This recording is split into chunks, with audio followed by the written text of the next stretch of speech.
Pokemon Scarlet Tera only Nuzlocke. What does that mean exactly? Well, first let me explain the rules. We will abide by the regular hardcore Nuzlocke rules, permadeath, no items during battle, and of course level cap per gym. Pretty basic, right? Now here's where it gets kind of confusing. Tera only. So in Scarlet and Violet, there are these random, shiny crystal thingies spread throughout the game. These crystal thingies are called Tera raids, and these Tera raids contain Pokemon with, more than likely, a Tera type completely different from their normal typing. So, I thought it'd be a fun idea to incorporate these Tera Pokemon into a Nuzlocke. So the catching rule is pretty simple. I was allowed to catch one of these Tera Pokemon per game badge. In this game, there were more than just gym badges. There were Titan badges, and there were Team Star badges. And if you add all these badges up together, there's about 18 of them in total. Which meant we were going to catch about 18 Pokemon, which is pretty normal for a Nuzlocke. So, there you are. Those are the rules for this hardcore Nuzlocke. So without further ado, let's get it going. The starter. What starter should we pick to have the best chance to complete this Nuzlocke? Well, in my experience, which is not much to be honest, the hardest parts of a Nuzlocke are the beginning and the end. The end is hard because it has the hardest fights, and at any moment one of your Pokemon can get instantly one-shot or receive an inevitable but unlucky crit. The beginning is hard for Nuzlockes because, well, you just don't have any options. Yeah, sure, you catch Pokemon here and there, but most of the time these early Pokemon that you get are pretty weak. So, I needed to pick a starter that can carry early. Luckily, there is a starter in Scarlet and Violet that does this beautifully. Fuecoco, the Fire Croc. So I grabbed our little Fire Boy, spammed A to skip a bunch of dialogue for about an hour, and went to go catch our first Pokemon, which was a Dunsparce. I'm gonna be honest, I didn't really expect much out of this Pokemon, but it had many things going for it that I would soon find out. It learned Glare, which could paralyze. It learned Roost, which means it could heal itself. And it was also naturally tanky, especially in its evolved form, the Dunsparce. So, not a bad first pickup. And then, of course, after our first Tera raid, I noticed something very important. The rewards you get. They're actually super good. You get XP candies, berries, and money. All these things are extremely useful in a Nuzlocke of any sort. Although they were more difficult than playing throughout the game normally, I decided that I would use these raids as a main method to train my Pokemon. So I leveled my Fire Croc and Dunsparce to 15, which was the current level cap, and headed to the first gym. The Bug Gym in Cortondo, led by Katie aka Sugarbug. But first, we gotta roll around this stupid ass olive.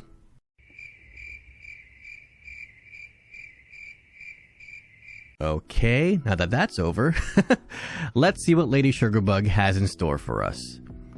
Since she uses bug Pokemon, this should be easy work for our derpy little Fire Boy. The first Pokemon Katie sends out is a Nimble, so I terrestrialized Fuecoco into fire and hit it with a Tera boosted Incinerate, taking it out. Next is Tarunchala, same move, same result. Her last Pokemon is a Teddiursa, which normally isn't weak against fire types, but because each gym leader terrestrializes their anchor Pokemon into their respective gym type, Teddiursa became a bug type, and it only took a couple more Incinerates from Fuecoco to defeat it. And there we go, first gym badge, easy peasy. Next up was our first Titan badge, the Stony Cliff Titan Pokemon, Cloth. But before that, we caught a Venonat with an Electric Tera.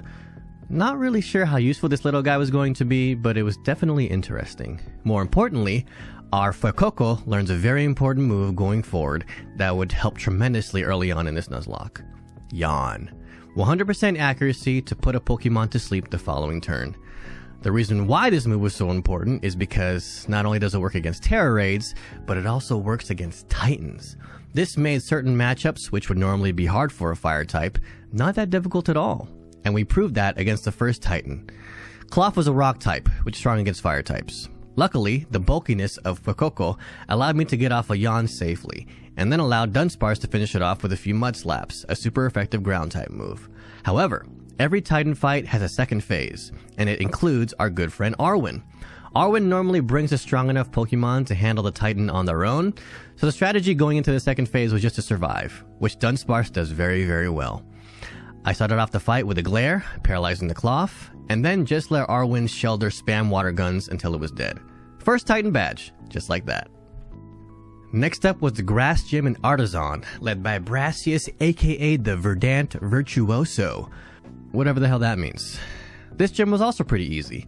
I played hide and seek with some incredibly laggy Sunflora, then led with our fire starter once again. Brassius first sent out Petalil, which we dealt with very easily with another Tera boosted Incinerates. Then he sent out Smoliv, who unfortunately met the same fate as the Petalil. The final Pokemon in this gym was a Grass Tera Sudowoodo. This was problematic for our Fuecoco because this Sudowoodo knew Rock Throw, which is not only super effective against fire Pokemon, but it would also get a stab bonus because of Sudowoodo's original rock typing. And to make matters worse, it was also faster. Luckily, the Sudowoodo decided to use Trailblaze, its special Grass Tera move, which obviously didn't do much damage to our Fuecoco. This misplay allowed us to tank the next Rock Throw and be able to land 2 Incinerates, defeating the mini tree. And there we go. Now we have 2 gym badges, and we're ready to catch another Pokemon, which was a 2-star Tinkatink with normal Tera. Not bad. Up next was the Open Sky Titan, Bermberger! Yes, that is in fact the correct pronunciation. Ask Google! Anyway, this Titan was interesting. It was flying in Dark type, but it also had the ability Rocky Payload, which basically meant it was also Rock type, and it would get a stab bonus for every Rock move that it used. Pretty scary. To deal with this Titan, I decided to lead off with Dunsparce, who is still our tankiest Mon. I opened the fight with a Glare to paralyze Bombardier, and then followed it up with an Ancient Power to do a bit of damage. Dunsparce got a bit low, and I never want to risk a crit ever in this Nuzlocke, so I swapped in Fuecoco. Blasted off a Tera boosted Incinerate, which did significant damage, but because of Rocky Payload, it only took 1 chunky hit of a Rock Throw for me to have to swap out Fuecoco for someone else. So, I sent in Mischief to finish it off with a Bite. Feeling relieved, I was ready to go back to a Pokemon Center to heal and team up with Arwen for the second phase. But apparently, in this Titan fight, there is no grace period in between phases like normal. You beat the first phase, and then you go right into a cutscene for the second phase, leaving our Pokemon still severely injured. By the way, this is the only Titan fight that does this, so in my opinion, this was the hardest Titan in the game to get past in a Nuzlocke. Luckily, we still had 1 Pokemon that we haven't used yet, and it was actually the best choice by far. I just didn't realize it because it was one of the newer Pokemon, and I wasn't used to it. Tinkatink. The reason why Tinkatink was so good here was because, 1, its type was Fairy and Steel, making all of Bombardier's moves ineffective, and 2, it had Draining Kiss, which does damage and heals at the same time, like a Drain Punch or a Leech Life. Anyway, I swapped in Tinkatink, spammed a Draining Kiss, and obtained our second Titan badge. 3 of our Pokemon were in the yellow after that fight, so any mistake could have been the end for this run. But we succeeded. So far, so good. Honestly, at this point, I was thinking to myself that this might have been a little too easy, and I should have added some more rules to make this Nuzlocke more difficult. However, I was severely unprepared for what was to come next. By far, the most difficult part of this whole run. Team Dark. So, actually, most parts of these Team Star challenges weren't difficult at all. You have a mock battle in the beginning, participate in a few auto battles, and then you fight the Team Star leader. The only hard part of all of this was a single Pokemon that each Team Star leader had. A Revive Room.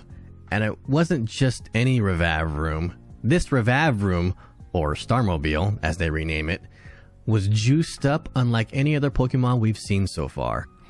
And it looked like it belonged in the hit movie franchise, the Transformers. It had more HP, it did more damage, and had a very strong moveset. But, like other difficult fights thus far, all we had to do was affect it with a status condition and beat it up. Right? No! I tried putting it to sleep, no effect. I tried paralyzing it with Dunsparce's Glare, no effect. So, unfortunately, I had to find out the hard way that this certain Starmobile cannot be affected by status conditions. And this, ladies and gentlemen, is the reason why I failed this Nuzlocke. Not once, not twice, but 3 times at the exact same spot. This Team Star Dark badge has easily become my kryptonite. But I didn't give up. I could have easily just saved the Titan and Team Star badges until after I beat the gyms, but I didn't want to do that. And honestly, at this point, it was personal. I didn't beat Elden Ring at level 1 without dying by making it easier on myself. I just tried again, and again, and again, and again, until I finally got it right. With that being said, I clearly had to change my strategy going into the next attempt. So I changed a couple things. The first thing I changed was the catching rule. Not because it was difficult or anything, but rather the RNG of finding a raid that was relative to the level cap. I basically was running around everywhere looking for these raids, and it was kind of a pain in the ass. Luckily, there was another solution. You see, these Tera raid crystals aren't the only way to obtain Tera Pokemon. There are some wild Pokemon that have a similar beam of light emitting from their body, just like these crystals. Every area in the game has a fixed amount of these Pokemon that never change. So, the updated rule was very simple. I was allowed to catch 1 Tera Pokemon per area. There were about 20 areas in the game, so that meant about 20 Pokemon, which, again, was pretty normal for a Nuzlocke. And of course, if there were multiple Tera Pokemon in an area, I was not allowed to choose. It was completely randomized using a wheel. Fair? Alright, cool. The next thing I changed, well, it wasn't really a change. It was more so I implemented a game mechanic that I didn't think I would ever have to use in a Nuzlocke. Effort values, or EVs for short. Now I could explain how EVs work and all that, but that would take a little too long, and this is not that kind of a video. So all you need to know is that I fully EV trained my starter for Coco in special attack and in HP, which basically meant he dealt a lot more damage and he could take a lot more damage. Now, how was I able to do this so early without surpassing the level cap? I'll tell you. Power items and Poco Path. As soon as you have access to the main city in Paldea, Mesa Goza, you can buy the power items, which speed up EV training tremendously, and they aren't expensive at all. I got the power lens and the power weight, and then headed to Poco Path, which has every single stat available for EV training. I killed a bunch of Houndour in a nearby cave for special attack EVs, and I killed a bunch of Lechonks for HP EVs, and I was done. In about a half an hour. It was kind of insane, actually. So with a super buff starter and the updated catching rule, I was ready to attempt this Nuzlocke for the 4th and final time. Bug Gym, stepped on. Rock Titan, smashed. Grass Gym, fertilized? Sorry. Flying Titan, shot down. And now we arrive at the part where all my other attempts at this Nuzlocke failed miserably. Team Dark. The anticipation and fear I had leading up to this was overwhelming. However, I was very excited to see how my new and improved starter would fare against a goddamn Autobot. Or Decepticon. Or whatever. Anyway, the battle begins. I instantly terrestrialized my Crocolore into fire and took out the Pawnyard with Incinerate. And, well, there he is. Segin Starmobile. I literally wasted a few days trying to figure out how to beat this thing. I think I even tried a different starter at some point. I was nervous, I'm not gonna lie. I also invested quite a bit of time EV training and picking up one of the best held items in the game. Oh yeah, I completely forgot. In West Area Province 1, if you defeat 9 trainers, a man in a fancy suit will give you a clear amulet. This held item protects the holder of having its stats lowered by moves and abilities of opposing Pokemon. The reason why this is important is that some of these Starmobiles that each Team Star leader has have a move that harshly lowers one of your Pokemon's defensive stats. So, with the clear amulet on, this makes one of their moves completely useless, and sometimes the AI may get frustrated and keep trying to hit you with it, having no effect at all. Think of it as soft manipulation. So with nothing left to do but act, We used Incinerate, dealing massive damage.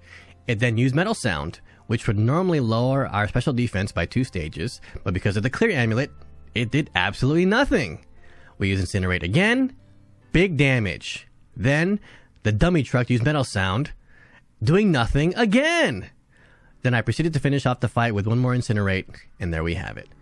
Not only did we get over the Team Star Dark Hurdle, but we didn't even take a single point of damage. The power that you can give your Pokemon with the right item and EV spread is insane. Finally, after a few days of trying to solve that Team Dark Star puzzle, we did it, and we did it flawlessly. We took this momentum to go on to the next part of our Nuzlocke, the Electric Gym in Levincia, led by Iono, the supercharged streamer. Iono's team consisted of Wattrel, Bellibolt, Luxio, and Mismagius with Electric Tera. The Wattrel wasn't a problem at all, as it easily gets one-shot by our Terrasolized Firestarter with an Incinerate. The Bellibolt, however, was a different story. 1, it was tanky, so we couldn't one-shot it. 2, it had Water Gun, which meant that it was super effective against Crocolore and our newly acquired Growlithe. And finally, to top it all off, its ability was probably the most dangerous aspect of all, Electromorphosis. Basically, the more damage it took, the more damage it dealt with electric-type moves. The combination of all these things made Bellibolt extremely dangerous. So to solve this problem, I knew I would probably have to use at least 2 Pokemon to defeat this Bellibolt. The Pokemon that I chose were Dunsparce and Growlithe. The reason why is that both Pokemon knew a Ground-type move that was super effective against this Electric-type Pokemon. Dunsparce had Drill Run, and Growlithe had Dig. So I had Dunsparce tank a couple of Electromorphed Sparks, nearly losing it, and then had Growlithe finish it off with a Dig. Next is the Luxio, who easily gets one-shot by our Fire Boy. And the Mismagius wasn't much of an issue either. We just had to dodge a couple Confuse Ray rolls and hit it with a few Incinerates. And there we go. 3rd gym badge, baby. 6 badges in total to be exact. And now we're about a third of the way done. Before going to our next destination, which was Team Fire, we went to go nab our next Tera Pokemon, which was a Kirlia. This was huge. Kirlia evolves into Gardevoir at the low level of 30. And not only does Gardevoir hit hard, but it also has really good typing, being Psychic and Fairy. So with our newly obtained Special Sweeper, let's do a quick recap of our team so far.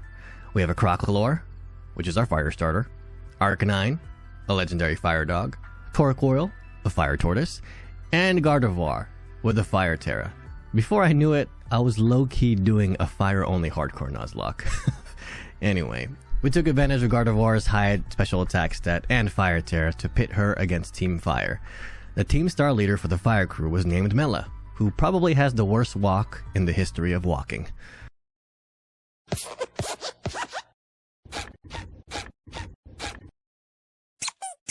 I mean, Jesus Christ. Walk much?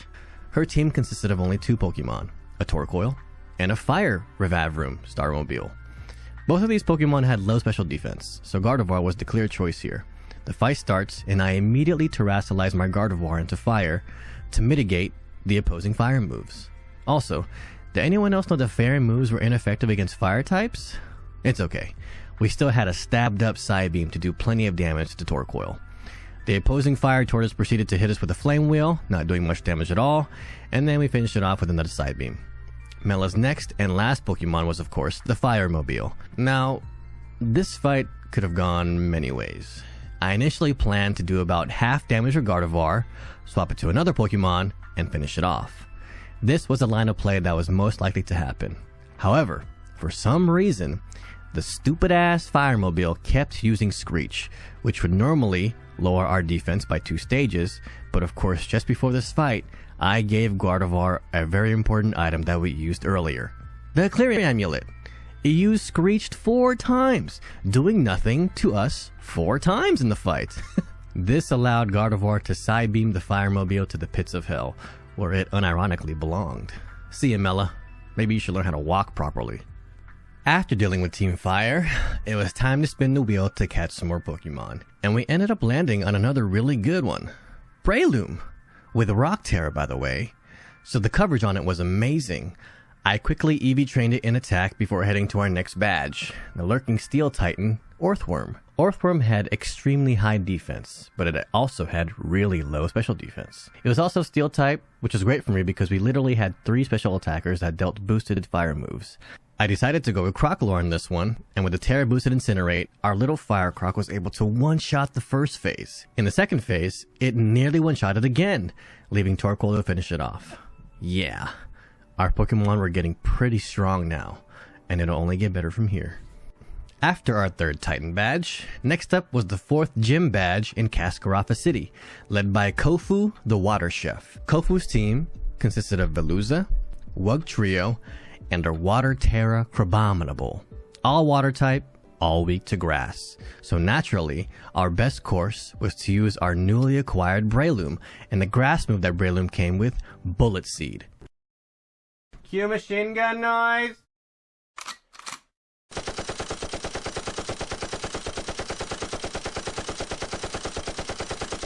Easy.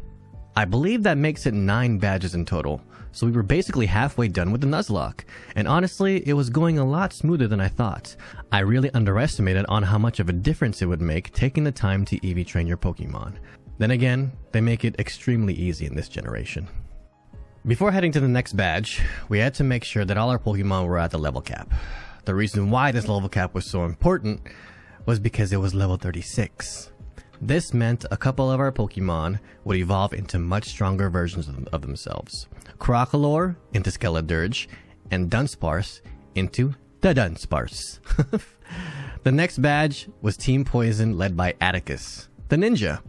The Pokemon they had were Skuntank, Muck, Revavroom, and Navi Starmobile, which is basically a poison type Revavroom. The Skuntank was dealt with easily via Arcanine with Dig.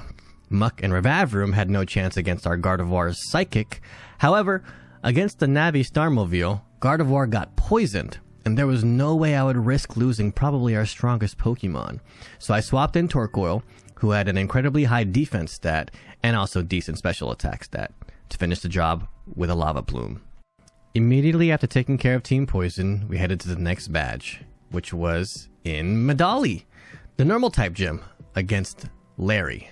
Larry is a crowd favorite. He's probably my favorite gym leader of the game because he's just so relatable. He just wants to go to work, do his job, and go home and chill. So I thought I would do Larry a solid here and try to beat his team as fast as possible. Luckily, we had the right Pokemon to do it, Breloom. Before fighting Larry though, I taught Breloom Sworce Dance to guarantee the sweepage, which I thought was going to happen. However, I overlooked something very important, status conditions. Here's what went down. Larry has a Kamala with Yawn, and I did Dunsparce with Glare. So basically I was in a scenario where I had to pick my poison. I decided to give my Breloom a Cherry Berry because I figured paralyzing was more dangerous. But in hindsight, I should have given it a Chesto Berry to prevent the sleep, which ended up happening. This meant that I was forced to use another Pokemon to beat Larry. I wound up sending out my Dunsparce to mirror match the other one. The result ended up being quite close, but fortunately, we had the superior Land Snake. Next was Larry's final Pokemon, Staraptor, which we then sent out Skeledirge to sing away the annoying bird with Torch Song. Next up was the Ghost Gym in Montenevera, led by Rhyme, the Battle Rapper. This gym is unique, not because of the random terrible battle rapping, but because it's only double battles. Luckily, Skeledirge had a couple of moves that were strong against Ghost-type Pokemon. All we had to do was terrestrialize it into Fire, so we don't get chunked by an opposing Ghost-type move, because it was now Fire and Ghost-type. What I had to figure out is what Pokemon I was going to use alongside Skeledirge, and I ended up choosing the Dunsparce. 1, because Ghost-type moves don't hit normal-type Pokemon. 2, the Dunsparce had utility/support types moves like Glare and Roost to paralyze and heal itself. And finally, it was just naturally tanky. Sure enough, the plan worked perfectly, and we defeated Rhyme the Battle Rapper. Skeledirge did get down to low HP though, which was kind of a scare, but we now have 12 badges. 6 gym badges to be exact. Having 6 gym badges is important because you unlock a very important item in the Chansey supply shop, mints. Now I don't buy mints for all my Pokemon. For now, I just buy a Modest Mint for Skeledirge and Gardevoir, and an Adamant Mint for Breloom. The reason why I didn't give mints to the rest of my Pokemon is because I have plans of eventually replacing some of them in my party. Next up was the quaking Earth Titan, Great Tusk. This Titan Pokemon was a ground/fighting type, and it also had low special defense. So, the clear choice for this battle was Gardevoir, who takes advantage of both those weaknesses. Following immediately after the Titan fight is the 7th gym badge in Alfornado against Tulip, the Psychic type leader. Before that though, we must dance.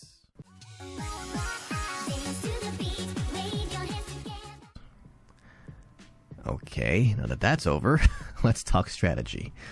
The original plan was to sweep all the Psychic-type Pokemon with Skeledirge with a combination of Torch Song and Shadow Ball, which was working perfectly until we reached her last Pokemon, because by then Skeledirge had taken too much damage. The reason why is because the Fire Croc had been great so far. It does a lot of damage, it was pretty tanky, but the alarming weakness had finally become clear. It was really slow. So it moved second a lot of the time. So I had to finish off the Florges, which is her last Pokemon, with our Gardevoir and a Dunsparce.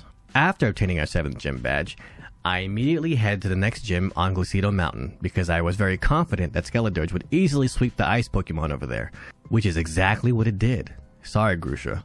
We'll Netflix and chill later. With all 8 gym badges, we have basically been to each area of the game by now. So I thought it was about time to spin the wheel on the remaining areas that we haven't caught a Tera Pokemon in. And I'm gonna be honest, most of the Pokemon that the wheel landed on were pretty shitty. Luckily, we only needed a small handful to fill out the rest of our team that we would be able to finish the game with. These Pokemon included Weavile, Garchomp, and the new, silly-looking evolution of Diglett, Wugtrio. I EV trained all of them in their respective attack stat, and gave them all some cheap but strong held items. Now with the new addition of these 3 Mons in the lineup, I was very confident going into the endgame. But, first things first, we still have a few more badges left. Next up was Team Fairy, led by Ortega. Initially looking at my team, I didn't see any outstanding counters against Fairy Pokemon. However, the answer was actually staring at me right in front of my face. In fact, the Pokemon best suited on my team to fight against these cute little fairies has been with me since the beginning of the game. The Dunsparce. Why? It had Poison Tera and a combination of other powerful moves. Here's the moveset that I chose to fight against the Team Fairy. Glare, Coil, Roost, and Poison Jab. The strategy was simple. Glare, the lead opposing Azumarill to paralyze it. Coil 6 times to max out attack and defense. Roost after setting up the buffs, and then proceed to destroy Ortega's team with Tera boosted poison jabs. And that's exactly what happened. It's official. The Dunsparce, was now our designated fairy killer. After handling the fairies, the next step was to head over to the false dragon titan, Dondozo and Tatsugiri. Dondozo was weak to grass type moves, and Tatsugiri was weak to fairy type moves. So with a combination of Breloom and Gardevoir, it made this fight very simple. Afterwards, we headed over to the 18th and last game badge, Team Fighting. Nothing too crazy here. Gardevoir was more than equipped to handle every single Pokemon the Team Star leader, Aerie, had. In addition to Gardevoir having super effective moves against fighting types, I also had recently given it Draining Kiss, so essentially it would never die in a favorable matchup. The only thing I had to worry about was that the Fighting Mobile had a strong Steel move, which I knew would do a good chunk to Gardevoir, but luckily our beautiful fairy was much faster and successfully swept all of Team Fighting. And there we have it. All 18 game badges, baby. Gyms, Titans, and Team Star. All that was left was the end game, which is where things might get difficult. We've been on cruise control for the most part, getting lucky enough to acquire Pokemon like Breloom and Gardevoir to carry the majority of the fights. However, all the remaining battles were much higher level and had a lot better Pokemon, so it's time to get serious. Before heading to the Elite Four, I made sure all the Pokemon I had planned to use for the upcoming fights had the correct movesets and correct EV spreads. It took a little while, but I figured since I'm already a few days into this Nuzlocke, it'd be pretty shitty if my team got wiped this late. So to beat the Elite Four, this is my team. Skeledirge, Weavile, Gardevoir, Breloom, the Dunsparce, and Wugtrio.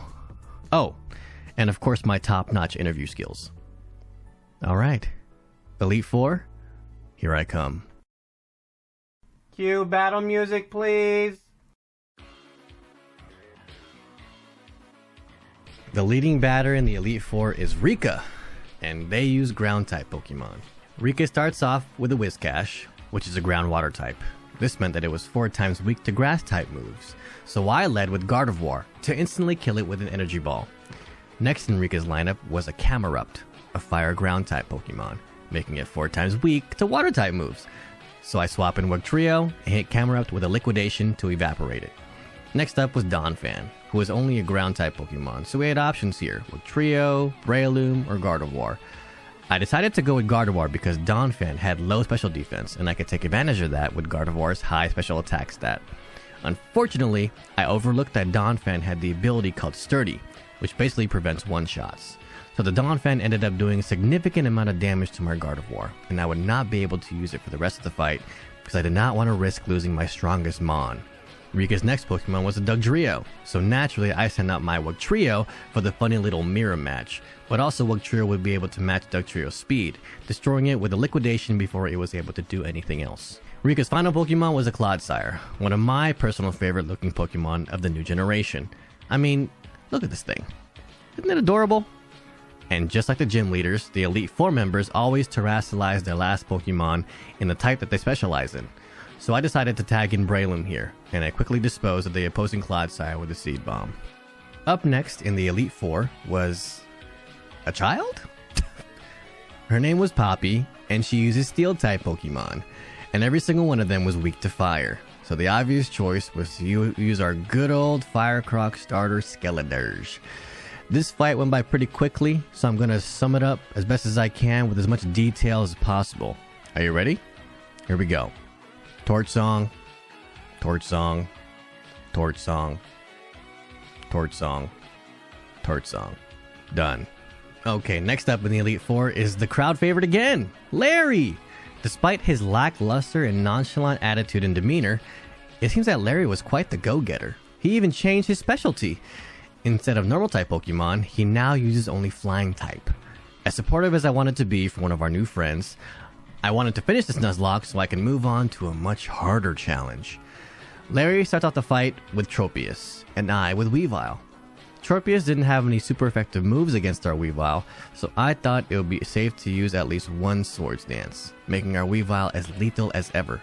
Fortunately, Tropius didn't even do any damage to our Weavile in the first turn because it decided to use Sunny Day for some reason. Maybe because it was a fire move? I don't know. Anyway, the rest of the battle was almost as complex as the previous one with Skeledirge, so here's how it went. Ice Punch. Ice Punch. Ice Punch. Ice Punch. And Ice Punch. You know what? There's actually kind of a nice little ring to it. Let's continue this mantra going into the next fight, which was Hassel, the Dragon-type user.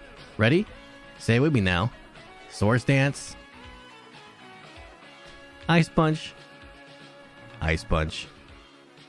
Ice Punch. Ice Punch. Ice Punch. Elite Four finished.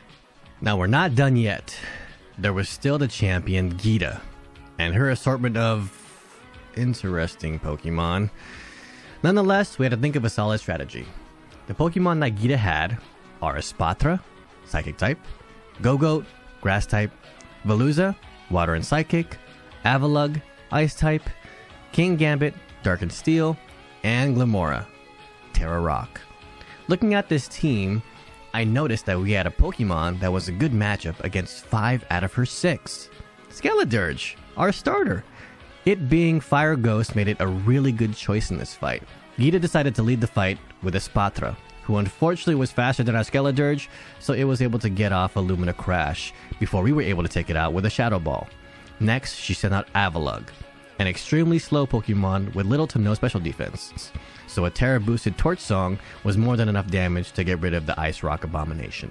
Up next was King Gambit. Slower than Skeledirge, weak to fire, stood no chance. After King Gambit was Veluza. This one was scary because it had Aqua Jet in its arsenal. Luckily, it chose to not use it, and our Skeledirge was faster, so we sent the fish back to the ocean with a Shadow Ball. Gita's 5th Pokemon was a Go-Goat. Same result as Avalugg and Kingambit. Just hit it with a Torch Song, and would you look at that. 5 out of her 6 Pokemon were already dead, which left one more to deal with, Glimmora. Now the original plan was to tag out Skeledirge here and have one of our other Pokemon handle it. But, feeling confident, I thought it would have been so cool if our starter Pokemon was able to sweep the champion. I mean, because of Torch Song, our Skeledirge was already +3. So all I had to do was get off one more Shadow Ball. Right? Oh boy, was I wrong. Glimmora was faster than Skeledirge, so before I could do anything, it used Earth Power. Which wouldn't normally kill our Skeledirge in this situation, but I totally forgot that earlier in this fight, we got hit with a Lumina Crash. And Lumina Crash lowers the target special defense by 2 stages. And this oversight cost me to lose my starter Pokemon. It hurt. I'm not gonna lie. So far, I'd say that Skeledirge has carried a majority of the Nuzlocke, especially the early game. So losing it here definitely took a piece of my soul. Regardless, we still had a job to finish. I swapped in Gardevoir to use Energy Ball, which surprisingly did not do enough damage to kill Glimmora. Because of that, I was forced to tag her out because it took too much damage from a Sludge Wave. So I sent in Breloom, who also took a massive amount of damage from Sludge Wave. Gave Wugtrio a shot, who literally went down to 4 HP. Like seriously, what the fuck is up with this Glimmora? Luckily, the Wugtrio was one of our few Pokemon that can outspeed the mutated flower, finishing off with a liquidation. And there you go. We have finally beaten Champion Gita. But at what cost?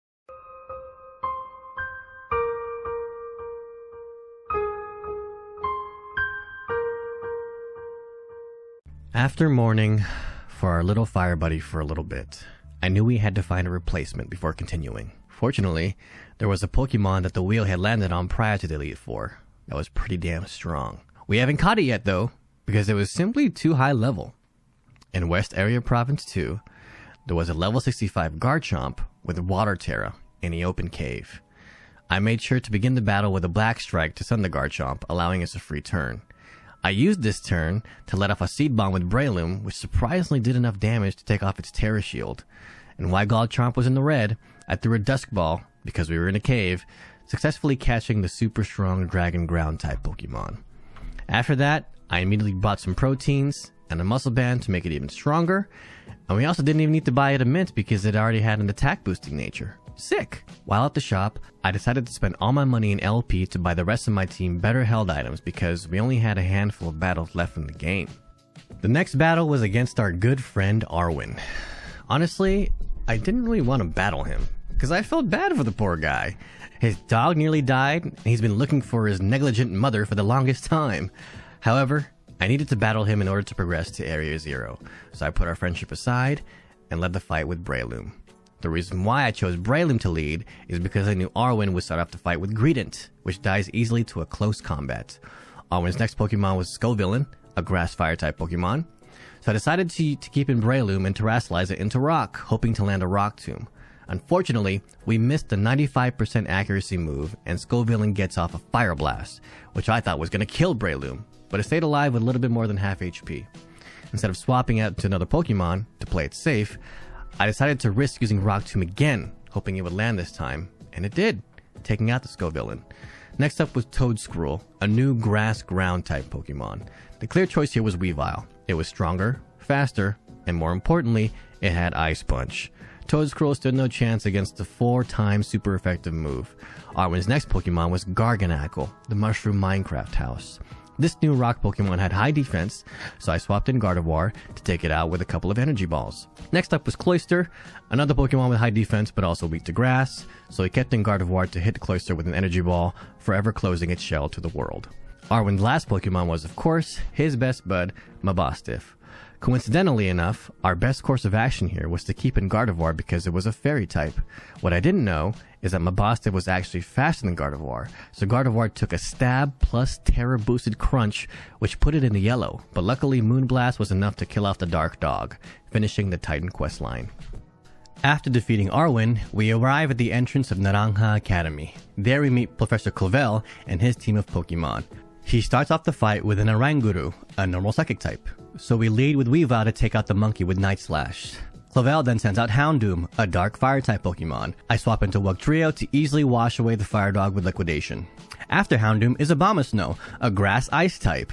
Grass ice was 4 times weak to fire, so naturally I swap into Gardevoir, Terastallize her into fire, and remove the green snowman from the battlefield with a Mystical Fire.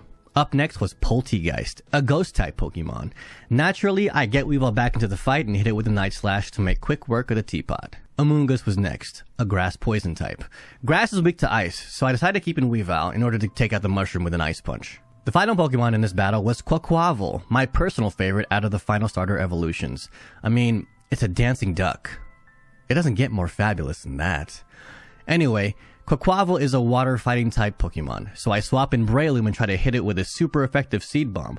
Unfortunately, Quaquaval was faster than Breloom and uses Aerial Ace, which Breloom is 4 times weak to, being a flying type move. Luckily, our Breloom survives the hit barely and takes out Clavel's last Pokemon. After defeating Professor Clavel, we head into Naranja Academy and go to the schoolyard. There, Penny is waiting for us to show off her cool Evolution team. She leads off the fight with Umbreon, so I start the battle off with Breloom to take it out with a close combat. Next up was Flareon, who suffers the same fate as Umbreon with an Earthquake from Garchomp. Penny then sends out Vaporeon, who tried getting revenge for its fallen dark friend. However, Breloom denies it with a Seed Bomb. Next on the menu was Leafeon. Leafeon had low special defense, so we sent in Gardevoir to take it out with a Mystical Fire. Following Leafeon's demise was Jolteon. It being electric and only weak to ground-type moves, I naturally sent in Garchomp to finish it off with the Earthquake. Penny's last Pokemon was a Sylveon with Fairy Tera. I decided to keep in Garchomp and turn it into water just in case Sylveon was faster. It was not, allowing Garchomp to land an Iron Head, effectively destroying half of Penny's team. Team Star questline, done. Following Penny's defeat is an incredibly long cutscene about friendship and Ginyu Force vibes. Afterwards, we head over to the plaza in Mesa Gosa for our final battle before Area Zero. Nemona, who is more addicted to battling than Lindsay Lohan was to, Nemona starts off the battle with Lycanroc, a rock-type Pokemon. So we lead off with Wugtrio to take out the Rock Dog with Liquidation. Next on Nemona's team was a Palmot, an electric fighting type. I swap into Gardevoir, who gets chunked by a Double Shock, but then gets rid of the Brawling Rodent with a Moonblast.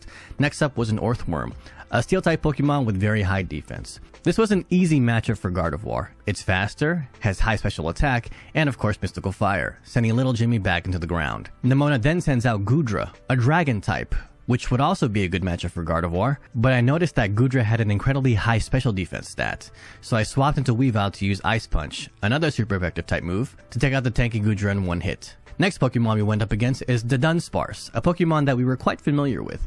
Yeah, the Dunsparce was innately tanky, but with Breloom's super high attack stat and access to one of the best moves in the game, Close Combat, this lazy Landsnake didn't stand a chance. Next up was Nemona's last Pokemon, her starter, Meowscarada. Unfortunately, I no longer had my starter anymore for the good old starter versus starter matchup, so I just sent in Weavile to Ice Punch the Shady Cat into oblivion. Victory Road questline, done.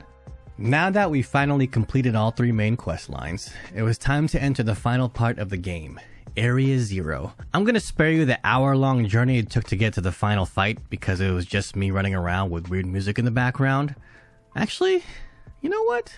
This is a perfect opportunity for a fast forward. I've never actually done one of these before. Kind of exciting, really. Okay, here we go.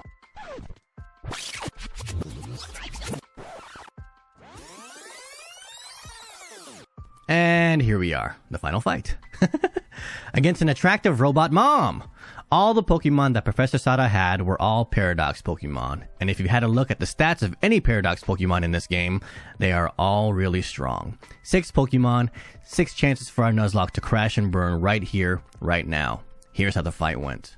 Professor Sada always starts off the fight with Slitherwing, a bug-fighting type Pokemon. Slitherwing had an extremely high attack stat, but it was also 4 times weak to flying type moves. Now, we didn't have any flying type Pokemon, but we did have a Weavile that knew Aerial Ace. Boom! First Paradoxmon down. Next up on Sada's team was Screamtail, but for some reason I had defaulted into calling it Brittany. Brittany was a fairy psychic type Pokemon.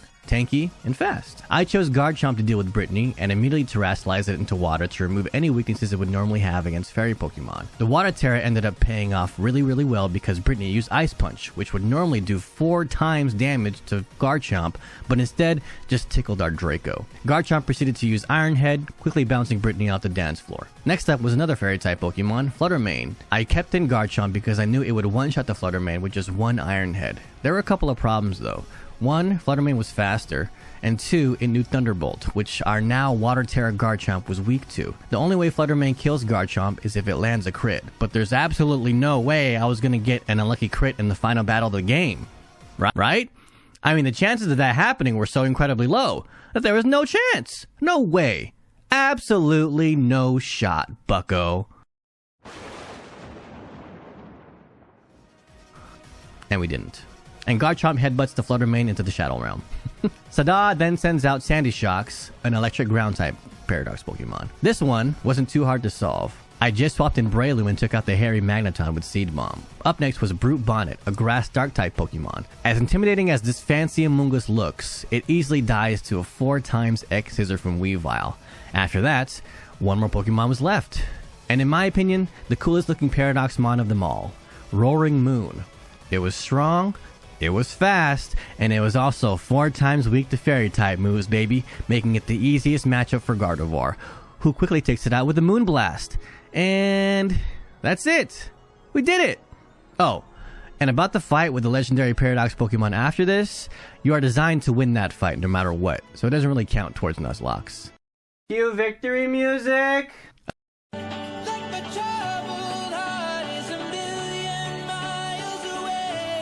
Okay, thanks, Ed, but I don't want to get copyrighted. And there we have it! Pokemon Scarlet Tera only hardcore Nuzlocke complete. All of the gameplay that you saw in this video was streamed live on my Twitch channel, so go and give a quick follow. And of course, if you guys liked the video, please like, comment, subscribe, and hit the bell for the algorithm to get my stuff out there in the YouTube-verse. I love Pokemon, I love playing games, and I love doing these challenges. Thank you guys so much for watching, and I look very much forward to the next Nuzlocke that I have in store for you guys.